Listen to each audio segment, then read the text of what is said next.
Hola a todos, ¿cómo están? Bienvenido a un nuevo video.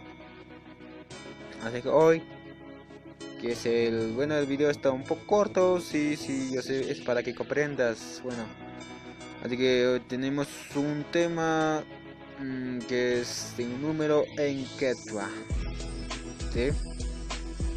Bueno, el número 4 en quechua se dice tawa.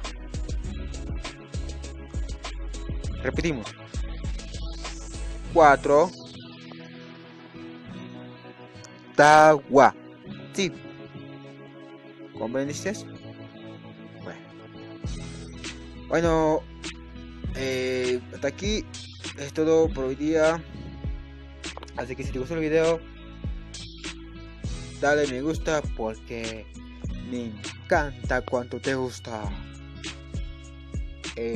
Búscanos en todas redes sociales como Imenaya Noka Kani Papucho. Y si te siendo primera vez, si te gustó el video, suscríbete para que no te pierdas de ningún video. Así que si quieres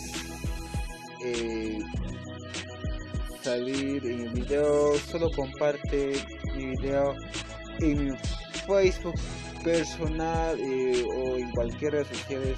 Comparte y saldrá en video.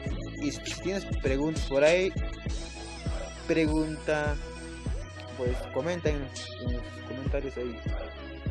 Te pregunte, vamos a responde tu pregunta. Bueno, y también hago videos en otro canal que es Cipriano INKP. Hay videos en quechua sin traducción todos los viernes. ¿Okay? Ahí hago casi videos personales. Hago como